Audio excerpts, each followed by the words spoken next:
It's the Waivers show, and we got the sauce. Producer.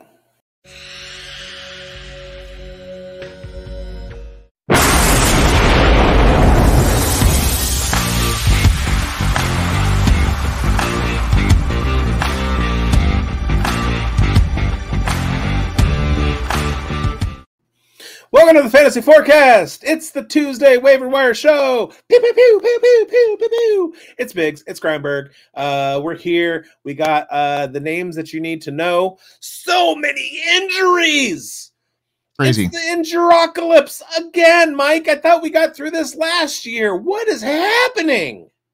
Week 2 seems to be the injury apocalypse year after year, and this year is no different. I cannot believe how many players went down in week 2, and there's going to be a lot of waiver wires to add here this week. So get your money ready, get that fab going, and let's get into it, Biggs.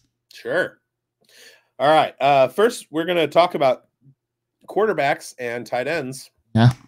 Now, I had a couple of Dudleys last week, and the tight end waiver wire pickup. I said pick up Colby Parkinson. He was available. He had single digit numbers. I said pick up Juwan Johnson in another game where the Saints scored north of 40 points. Juwan Johnson had 0. Derek Carr even had a better game, and Juwan Johnson just nothing. But there were a couple guys out there. Jonnu Smith is one of them. He looked pretty good, but the target guy that I found is Mike Gesicki. Now, I've never, not once in my entire fantasy life, owned Mike Gesicki ever. And I also very, very rarely own Cincinnati Bengals tight ends. But for some reason, in the game against the Chiefs, Joe Burrow targeted Mike Gesicki a lot. He's available in 97% of leagues on ESPN. And my quarterback that I'm adding is Derek Carr, who once again had a standout game. I've been talking about him all year long. Regular watchers of this show know that I called it out I called it out last week. I called it out in our bold predictions. I've been hammering the Derek Carr resurgence all summer. And guess what? He's like, quarterback 5 right now, quarterback 3, something like that. He had another huge performance. The guy is just absolutely playing out of his mind in this Clint Kubiak offense. He's available today in 93% of leagues on ESPN. There's no reason for that. You shouldn't be struggling through Trevor Lawrence or Bryce Young or Will Levis or any. Why is Derek Carr not owned in 93% of leagues? Grab him now. If you're going to spend fab on him, 30%, 30. When I go 30%, I expect other people are going to be bidding 30%, so I'll go $1 over. So 30% plus $1. That's your fab for Derek Carr.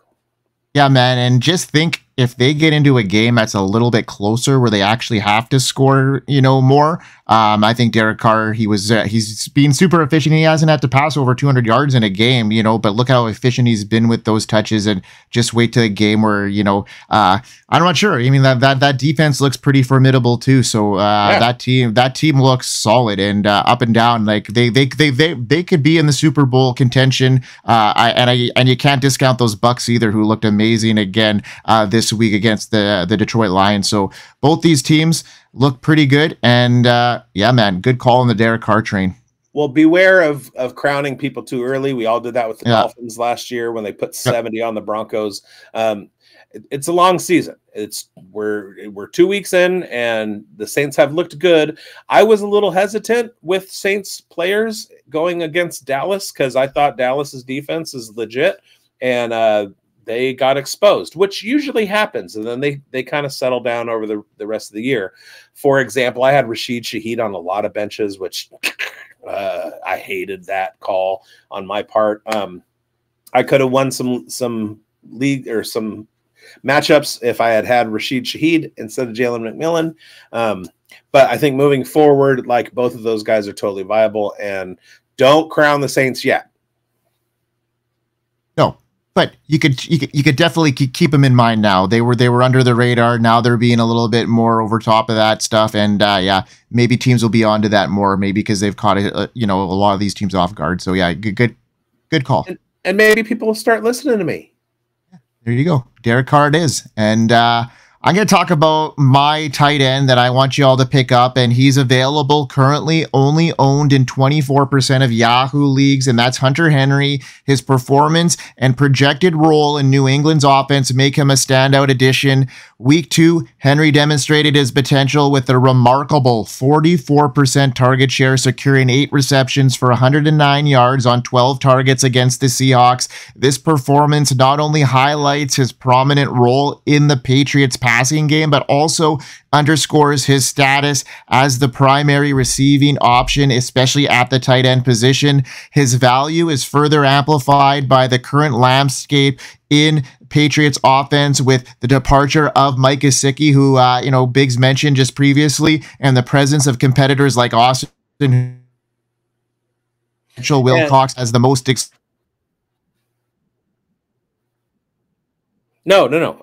You kind of bounced, and so I was just picking it up. Yeah, sweet. Yeah, but I mean, like I said, his performance was great. His target share was awesome. I wouldn't expect this type of production every single week because he is known to have, boom and bust weeks. But as a tight end that is available in, 76% of leagues, he's somebody that I would be picking up, especially if he can be the top target earner in an offense that is, moving slowly, but is a little bit better than a lot of people thought. And I think this Patriots team is looking like they're building something in the future here that is building off of past successes. So I like Hunter Henry this week. And another guy that I'm going to throw in here as there's a late mention here that the Carolina Panthers are now going to be starting Andy Dalton at quarterback.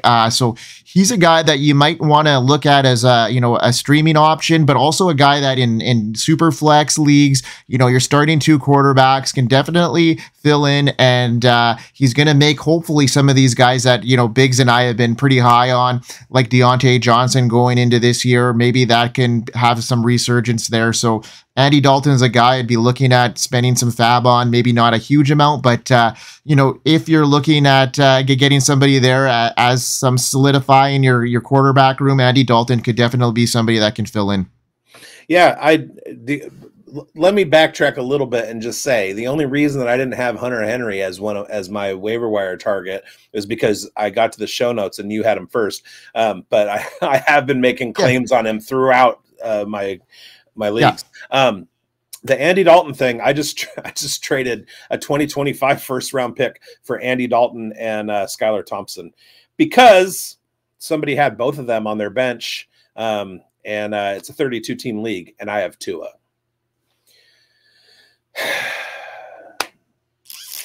So at least I'm a playoff team. My pick is going to be in the back 20s, which is, it's basically like an early 3rd rounder in normal leagues. So I'm not too worried about it. And hopefully one of those 2 can hit. I'm not too confident in Skylar Thompson hitting, but we've seen what Andy Dalton can do for the last 22 years. And the Red Rocket. Yeah, go ahead. If you need a quarterback, there's worse out there like Will Levis. Yeah, fair enough. Absolutely. All right, then. Okay, Biggsy, let's get into the wide receivers. Who you got there as your... I was going to ask, is there a place that rather than just like watching our videos, they can go see things like my Fantasy Pros rankings every week and chat with us and stuff like that? Well, there is a sped. I think it's We are here. FantasySportsAdvice.com, offering the best fantasy sports social media platform. Why join endless Discord communities or the trolls of Reddit? Fantasy Sports Advice is a community designed to help you win with 24/7 support. Go to FantasySportsAdvice.com and become a pro member for unlimited access. Again, go to FantasySportsAdvice.com today. All right, let's talk about wide receivers. Some of you may have watched the Start and Sit show last week. Hopefully you didn't. But hey, often wrong, never not confident. Actually, scratch that. I'm never wrong, just early sometimes or late. And I told everybody to bench all of the Bengals. Thought that the Chiefs could handle their business. Apparently they couldn't. And Joe Burrow went off QB5 for the week. Whatever. And Andre Yoshivas had a pretty big game. Andre Yoshivas, that's Iosivas. If you didn't know who I was talking about, Andre Yoshivas. He is available in 94% of ESPN leagues, and he had a pretty good game last week. Now, Jamar Chase is very disgruntled. Oops. Don't look. And T. Higgins isn't on the field. So for Joe Burrow to have a big game, he's got to be looking to Gesicki. He's got to be looking to Yoshivas. Jermaine Burton had a couple of catches. He might see an uptick in targets, although I think he only had 2 or 3 in this game against the Chiefs. And then Trenton Irwin, I don't know about the viability of Trenton Irwin. So with that, it looks like Andre Yoshivas was the target leader of all those guys, and he and Burrow have known each other. So I would go out and pick up Yoshivas. And in fact, he did average, he had 4 targets. He averaged 3.7 fantasy points per target. On the other hand, you have in the Cowboys offense, Jalen Tolbert. Now, the New Orleans Saints did a pretty good job of locking down CeeDee Lamb, and Jalen Tolbert was the beneficiary of that. He had a lot more targets than Yoshivas did with a similar point total. And when you look deeper into the statistics, he had 1.6 fantasy points per target.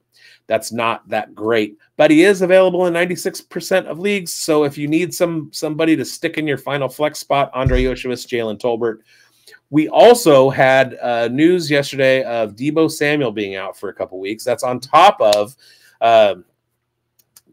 Christian McCaffrey. So Brock Purdy's got to get somebody the ball. It's going to be Ayuk. It's going to be Kittle. Juwan Jennings and Jacob Cowing is another name to watch for. He's a very good slot receiver as a rookie. Ricky Pearsall's not ready to come back yet, so look for those 2 49ers because they should be pretty productive as well. Yeah, I like that call. They're bigs. I like the Jacob Cowing. I think he could fit in, especially with Pearsall not well. They're going to ease again. Brandon Ayuk still hasn't looked like his old self, so we'll see what happens there. And I like those calls a lot. And I'm going to go into a wide receiver room that is just decimated right now after seeing Puka Nacua. And, now recently Cooper Kupp is now on IR too. So they're 2 top wide receivers. There's going to be somebody that's going to need to get the ball. And with the Rams defense looking so decimated right now, I could just see this being a very, very, coming from behind team. And so I'm going to seize that waiver wire pickup, and I'm going to try and pick up Demarcus Robinson first. There's other guys also that should be on your radar, like Tyler Johnson and maybe Tutu Atwell. Those guys definitely came in there, and Jordan Whittington. It's going to be interesting to see who fills in these gaps, but we know one thing is for certain is Demarcus Robinson is getting the lion's share of the snaps, and he's the #1 target, although it might be a bit tougher for him to garner all these targets with, extra attention given to him. But we know that Matthew Stafford is known to be able to, house a couple of top wide receivers. So there's going to be opportunity for him to throw the ball. The uncertainty surrounding the Rams offensive line and other key positions complicates their situation, but also highlights Robinson's value. With Kupp and Nacua on the IR, the Rams receiving options are limited, and Robinson, Atwell, and Johnson and Whittington are going to be in there. So look for them, whoever can be, if you're low on fab already because you had to spend it, look for a guy like Whittington or maybe Johnson. And then if you got a little bit more, look for the Demarcus Robinson, because I think he's going to get the lion's share of the targets there until, Puka or Kupp come back. Yeah, and I like Jordan Whittington a lot. I picked him up in the Scott Fish Bowl a couple weeks ago when Puka Nacua went down. He also does have a little bit of that return upside in the Fish Bowl, but I do like him a lot. And I feel like given their merits over the course of the season, I think Whittington may be in a position to have a better year than Demarcus Robinson. Because the way that they're hemorrhaging veteran wide receivers. Demarcus Robinson could be next. So, yeah. And, it's just such a bloody landscape out there. Who's your running back? Because I wanted to take him, but I got to the show notes and hey, Greinberg beat me to it. I'm sorry, Biggs, and I knew he'd be. It's okay. You can take him if you'd like. I can speak. I got another guy if you'd like me to go over. I'm going to take the other guy. Okay. He's on your team. Yeah. All right. So we're going to talk about Biggs's number one running back headed in to 2024 NFL draft. Okay. Biggs was really high on this guy, and there's a reason why, and that is Braelon Allen. And, he looked great in his opportunities. When you're scanning the waiver wire for running backs, the pickup is Braelon Allen, and he should be at the top of your list. Despite being the youngest player in the NFL, Allen is making a strong case and a key addition to your fantasy roster. Week 2, he showcased his dual threat of capabilities with his impressive performance against the Titans. Allen rushed 33 yards and a touchdown and added 2 catches for 22 yards and another touchdown. His versatility demonstrates his potential to be a significant contributor in both the running and passing game. Allen's standout performance wasn't just a flash in the pan. In a crucial game against the Titans, he played a pivotal role, including a game-winning 20-yard touchdown run that helped secure a 24-17 victory against the Jets. His ability to perform under pressure and make plays when they matter most is a testament to his potential value in fantasy leagues.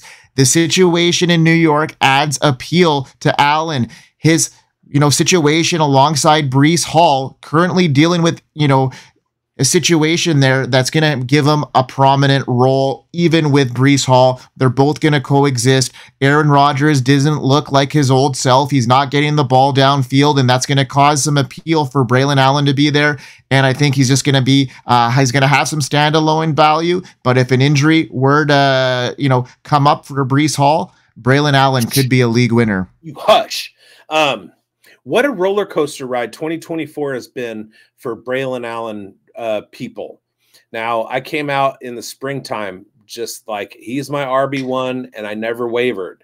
I watched the industry waiver, and then something happened around combine to draft where the NFL wavered and he dropped. Pre-draft, I was calling him out as the RB1 off the board in the 2024 NFL draft to the Cowboys. For some unknown reason, Jur didn't do that. He should have.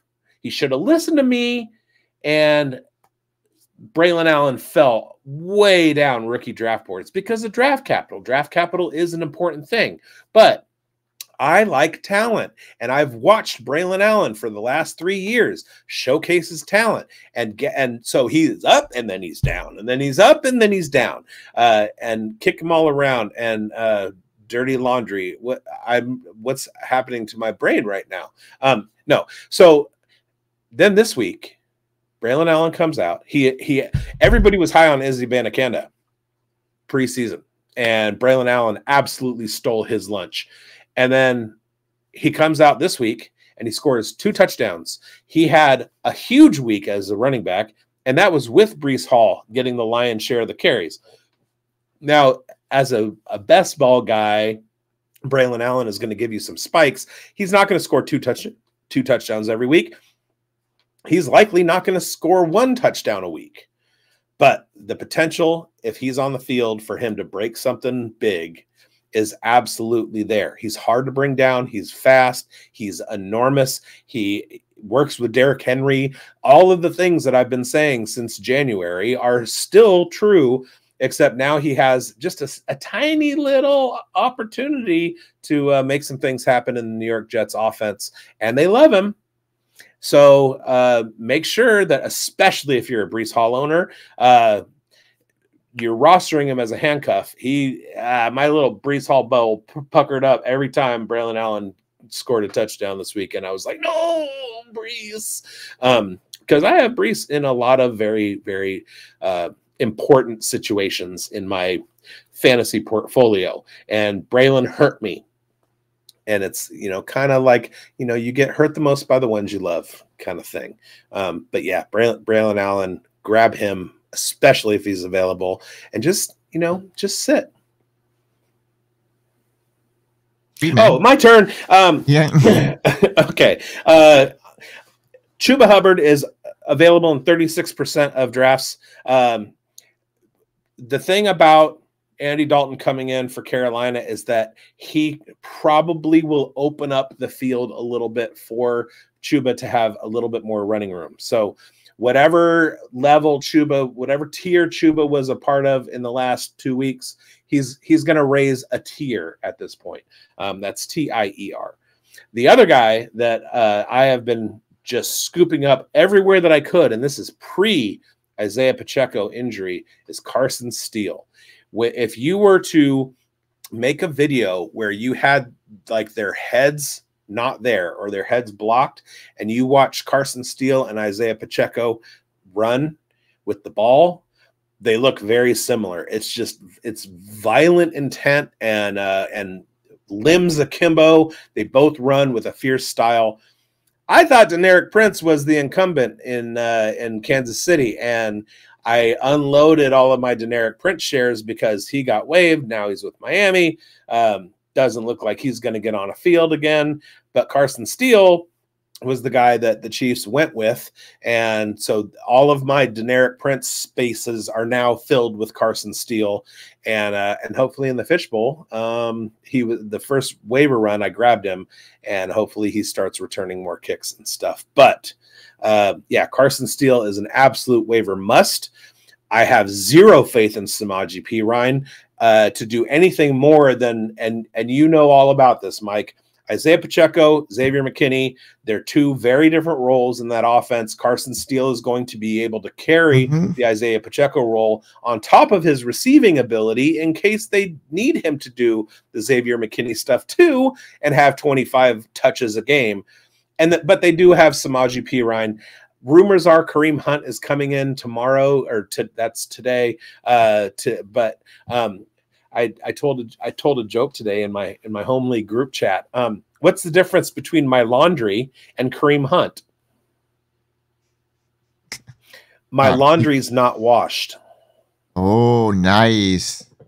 Kareem Hunt is a nothing burger. So just focus on Carson Steele. If somebody has him, grab Samaje Perine just because. And then hopefully over the next 15-16 weeks, the Chiefs can actually start looking like an NFL team again. Yeah, they might. They might get there for sure. All right, Biggs. Thanks for the waiver wire show. We did it. We got a big slate coming up. We got another big slate coming up this week, heading into week 3. We've got our injury show. We've got our starts and sit show. Not easy, is it? Hey, what are we doing Thursday? We've got points after Thursday. Live after the Thursday night football game. Yeah. What are we doing? What are we doing on Sunday? Breakfast with Biggs, man. It's Breakfast with Biggs. It's a live start and sit show a couple hours before the first slate pops off. And then also we look for our injury show because there's a lot to talk about. And we'll have our guy, Marcus Gailey, physical therapist, come in and he'll give us the roundup on all of the soft tissue injuries, the joint injuries, how long people are out, when to expect Jordan Love back, etc. Schultzy, what are our new words today? We got landscape and position. I'm painting a landscape. It's just a meadow full of sheep. And landscape and precision. All right, that's awesome. Yeah, we got new words coming back at you here. So if you want to get more new words, if you want to learn the Canadian Dictionary of words made up, join us next time on the Fantasy Forecast on the Fantasy Football Advice Network. Let's go. Hope you win. Hope you win. Hope you win.